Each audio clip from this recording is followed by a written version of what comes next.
Hello friends, मैं सी रेणु सिंघल आप सब लोगों का हमारे यूट्यूब चैनल लॉ वॉलेट पे स्वागत करती हूँ।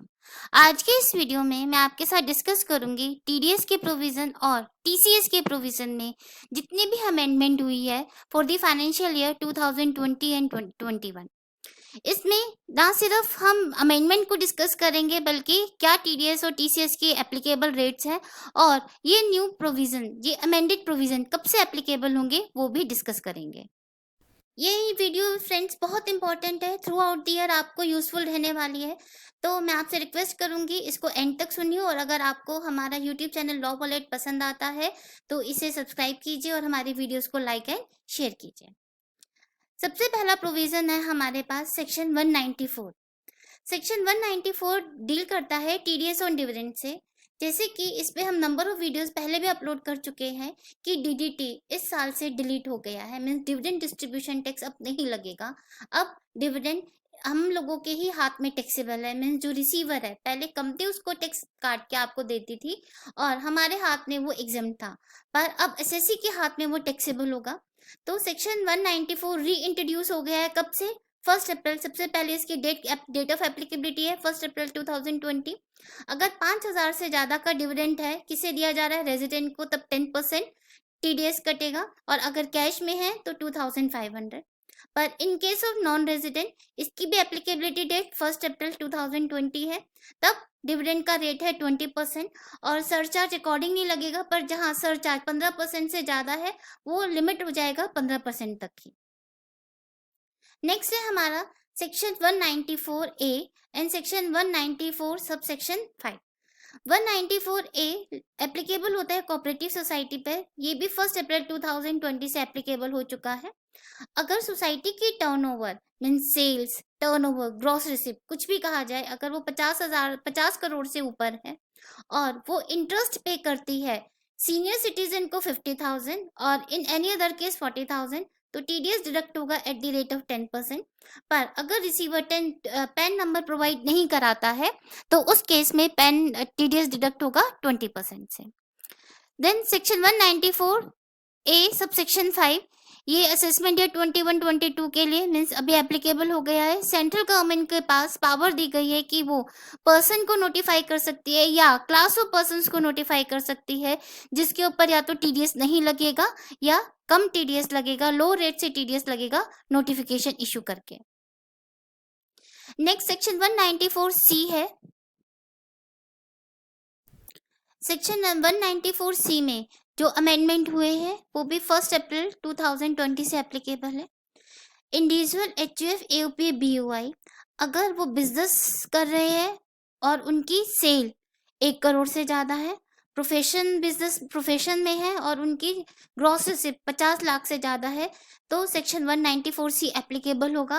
पहले 194C में कहा गया था कि अगर एसएससी का केस टैक्स ऑडिट का है तो वो लायबल है सेक्शन 194C में टीडीएस डिडक्ट करने के लिए। इसी तरह के changes section 194A, 194H, 194I और J में भी किए गए हैं। टीडीएस डिडक्ट करना है एसएससी को 2% के रेट से अगर वो पेमेंट करता है रेजिडेंट को। किस चीज़ के लिए? फॉर मैन्युफैक्चरिंग और सप्लाई ऑफ प्रोडक्ट। मैन्युफैक्चरिंग करता है या सप्लाई करता है प्रोडक्ट की कस्टमर्स की स्पेसिफिकेशन के अकॉर्डिंगली, और इसके लिए वो मटेरियल भी परचेज कर सकता है ना सिर्फ कस्टमर से बल्कि रिलेटेड पार्टी से भी, जो कि section 40A subsection 2 clause B में डिफाइन किया गया है। 194J में कुछ अमेंडमेंट्स हुए हैं। ये 1 अप्रैल 2020 से एप्लीकेबल है। 2% टीडीएस डिडक्ट होगा टेक्निकल सर्विसेज के केस में और 2% on royalty of sale, distribution और exhibition of the cinematography films. पहले कंफ्यूजन था कि इसके ऊपर हमारे पास 2% लगेगा या 10% लगेगा, ये क्लैरिफाई करके 194J में इसे 2% डिफाइन कर दिया गया है इसके लिए। पर अगर बाकी प्रोफेशन है तो वहाँ पे J में 10% ही डिडक्ट होगा। 194K पे काफ़ी डिटेल में मैं ऑलरेडी वीडियो बना चुकी हूँ, अभी कुछ दिन पहले अपलोड किया, जिसका लिंक मैं आपको डिस्क्रिप्शन बॉक्स में दे दूंगी। सेक्शन 194LC में एज सच परसेंटेज रिड्यूस हुई है टीडीएस की, 5% से 4% हो गई है। ये भी 1 अप्रैल 20 से एप्लीकेबल होगी अगर इंडियन कंपनी इंटरेस्ट पे करती है, जो मनी बोरो की है, किस तरह से, लॉन्ग टर्म बॉन्ड्स इशू करके या रुपी डिनोमिनेटेड बॉन्ड्स इशू करके। और ये बॉन्ड इशू किए गए हैं लिस्टेड रिकॉग्नाइज्ड स्टॉक एक्सचेंज में, जो कि लोकेटेड है इंटरनेशनल फाइनेंशियल सर्विस सेंटर में। और ये मनी बोरो की जा रही है बिटवीन 1 अप्रैल 20 से लेके 1 जुलाई 23 तक। नेक्स्ट है हमारे पास 194A। ये ई कॉमर्स ऑपरेटर और ई कॉमर्स पार्टिसिपेंट से रिलेटेड है। Section 194A। E commerce participant कौन होते हैं? जो ई कॉमर्स ऑपरेटर के थ्रू सेल करते हैं। तो 194O जो है वो एप्लीकेबल है 1 अक्टूबर 20 से।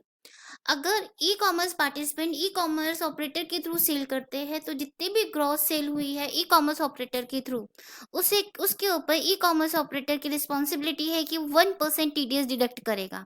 पर कब? जब ईच ई कॉमर्स पार्टिसिपेंट की सेल जो है 5 लाख रुपए से ज़्यादा हो जाती है। पर अगर वो पैन या आधार फर्निश नहीं करता है तो 1% के जगह 5% TDS डिडक्ट होगा। पर अगर वो पर्सन यहाँ पे TDS उसका डिडक्ट हो रहा है तो उसको कहीं और TDS डिडक्ट इस सेम ट्रांजेक्शन पर नहीं हो सकता। मीन्स अगर उसका 194O में आपका 1% हो रहा है या 5% हो रहा है या उसकी सेल 5 लाख से कम है इसलिए उसका TDS डिडक्ट नहीं हो रहा, तो same shall not be liable to pay TDS under any other provision. Then section 194O और कहाँ पे एप्लीकेबल नहीं होगा? अगर जी यहाँ से हम रीड कर सकते हैं, shall not apply to any amount और एग्रीगेट अमाउंट रिसीव्ड और receivable by e commerce operator. अगर कोई अमाउंट रिसीव करता है ई कॉमर्स ऑपरेटर किस चीज़ के लिए? For hosting advertisements or providing any other services which are not connected with this sale or services referred in subsection 1, तो उस केस में ये प्रोविजंस एप्लीकेबल नहीं होंगे। अब है हमारा TCS से रिलेटेड जो चेंजेस आए हैं।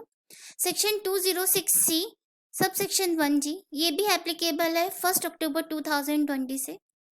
अगर आप फॉरेन रेमिटेंसेस करते हैं, फॉरेन एक्सचेंज बाहर ट्रांसफ़र करते हैं इन्वेस्टमेंट के लिए, किसी भी रीज़न के लिए, जैसे बच्चे बाहर पढ़ते हैं तो उसके लिए फ़ीस एक्सेट्रा रेमिट कर रहे हैं आप बाहर, तो उस पर भी अब TCS लगेगा। पर हमेशा नहीं, अगर आपका अमाउंट 7 लाख रुपए से ऊपर हो जाता है तो 5% इसके ऊपर TCS डिडक्ट करना होगा। नो डाउट इसका आप रिफंड ले सकते हैं, आप ITR में से एडजस्ट कर सकते हैं अपने रिटर्न में, पर फॉर द टाइमिंग आपके फंड्स ब्लॉक होंगे। पर ये अच्छी न्यूज़ है कि ये अभी इमीडिएट इफेक्ट से एप्लीकेबल नहीं हो रहा है, ये 1 अक्टूबर 2020 से एप्लीकेबल होगा।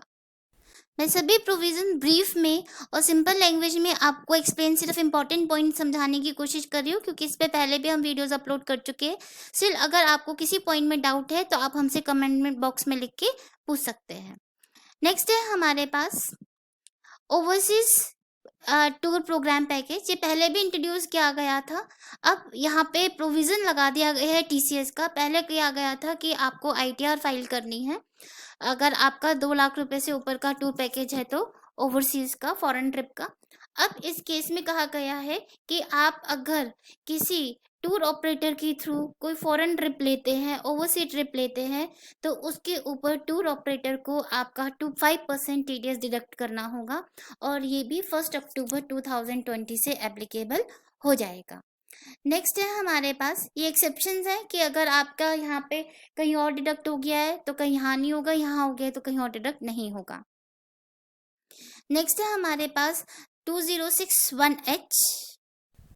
ये प्रोविज़न भी एप्लीकेबल हो रहा है 1 अक्टूबर 2020 से। ये सेल ऑफ गुड्स पे एप्लीकेबल है अगर सेलर की टर्नओवर 10 करोड़ से ऊपर है और वो परचेजर जिसको उसने गुड्स बेचे हैं उससे उसको रिसीव हो रहा है 50 लाख से ऊपर, तो उसे 0.1% TCS डिडक्ट करना होगा।